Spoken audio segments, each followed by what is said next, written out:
sowing. Di ba? Mamumroblema ka. At ang age na to na ating kinabubuhay ay winnowing na, babalik ka uli sa age ng sowing, panahon ng hapon uli, babalik ka, naalala niyo yung hapon na nagtago? Peacetime na, nagtatago pa siya. Ninanakaw niya yung mga manok sa bataan o maribeles. May nakapagsumbong doon sa, naipahatid ang balita sa Japan. Alam niyo yung istorya noon. May interpreter, kinausap yung hapon. Diba? Sabi nung hapon, hi, peacetime na. Tawa siya sa sarili niya. Akala niya World War pa. 50 years na ang nakalipas. Ang haba na nung bigote niya. Akala niya World War pa. Dinala siya sa Japan. Nagkakamutuloy siya ng pambihira. Nag-stay ako sa kuweba ng ilang years na pala. Akala ko World War pa. Maraming ganyan sa message. Nag-i-stay pa rin sa glare ng another age. Na meron ng tinatawag na glowing ng message for the day. For today. Meron ng word for today. Bumabalik pa rin sila sa glare ng another age. Yan ang reason kung bakit ang iba naiwan at naging foolish virgin. Dahil sila ay nag-rejoice sa anino ng nakalipas na revival. We are Moses' disciples. Ayan, mga espiritu na ganyan. We are Moses' disciples. We love the law. Grace na law pa. Moses is dead. Diba? Ito ay Joshua generation na. May mga ganyan tao, mga kapatid. Can you say amen? Kaya sabing ganon, they're getting people saved. It's too late then. It's all over. Amen. See? And the message will go to the totally lost. Yun ang mabigat. Ang mensahe, paparoon na lang sa mga totally lost. Diba? Kaya minsan, pagka mag-anak mo, parang nangingimi kang ibaksak Yung third pull Diba? Dahil pag sumikad, yun na yun. Ang sasalo sa kanya, pale horse rider. Diba? Ang pale horse rider, may hell na kasunod.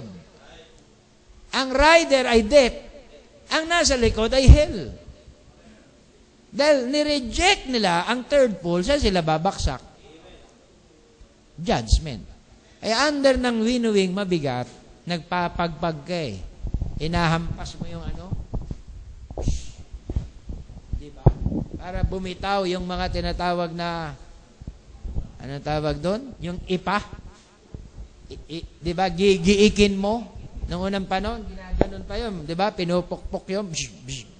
Diba? Gigiikin mo talaga. So, anong klaseng pangangaral yan? Kailangan hindi malambot yan.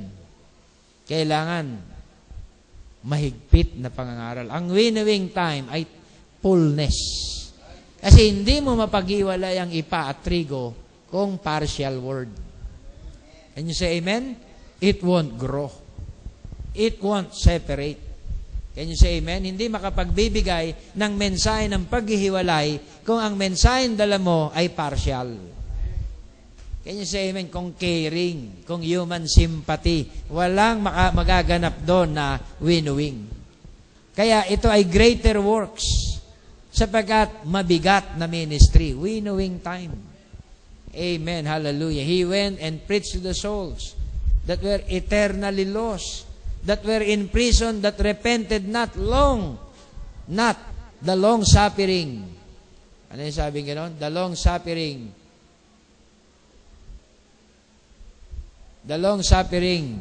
in the days of Noah. And we don't know what time these things might happen. Can you say amen? Pinreach niya yung message na yon. Anong year? 1963. Anong year na tayo? Okay, yan na yon. 2011 na.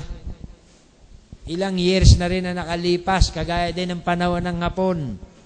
Di ba marami pang nagkukulong? Ilang years na? 48 years. My goodness, iba na po ang mensahe noon sa ngayon. Winnowing time, kaya gleaning na lang. Yung iba nagpapantasya pa, nakagaya pa to sa panahon ng harvest, iba na. Mararamdaman na rin to ng mga preacher.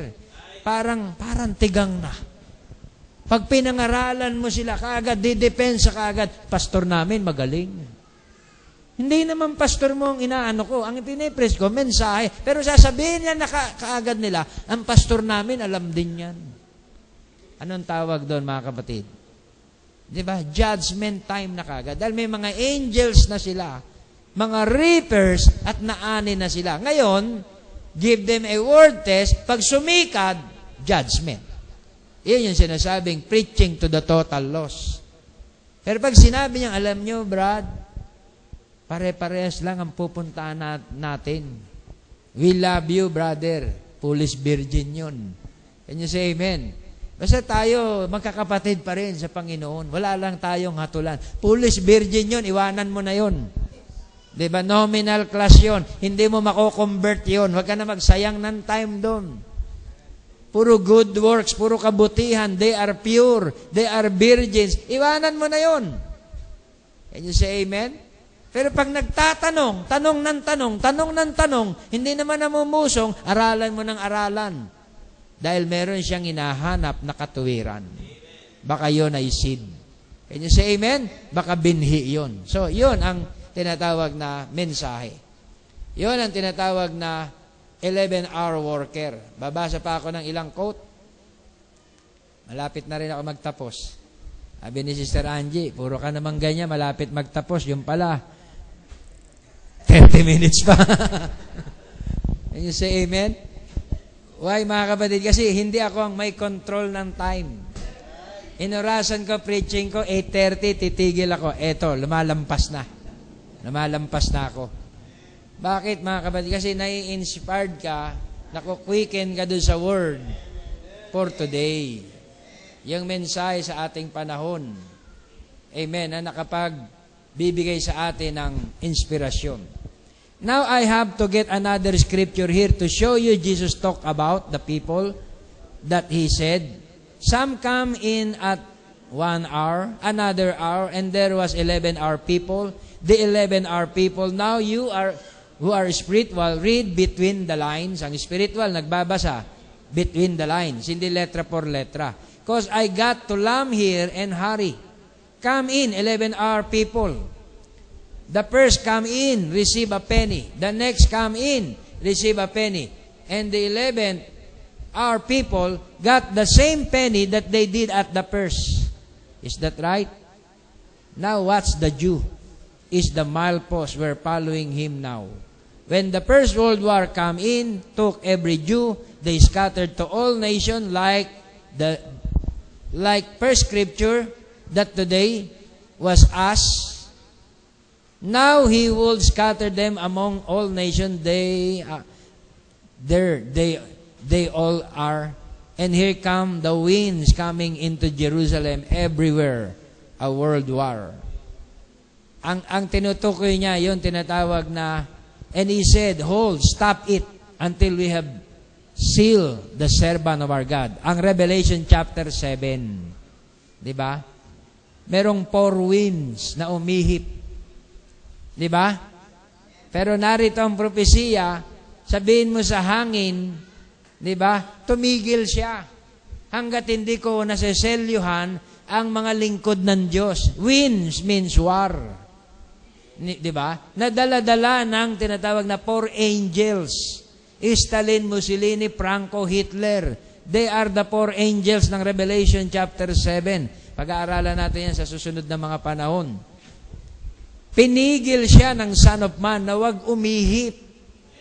Kasi pag umihip, ubos pati Hudyo. Umihip pero pinigil. Natigil, mga kapatid. And we're ganging them in from all the nations everywhere, bringing them in, because we got to get them right in here to seal that 144,000. Hold it. And the World War I stopped. On the 11th month, November, of the year, the 11th day in the month, the 11th hour in the day, that the 11-hour people could come in, the last call for the Jew. And he is going to receive the same baptism of the Holy Ghost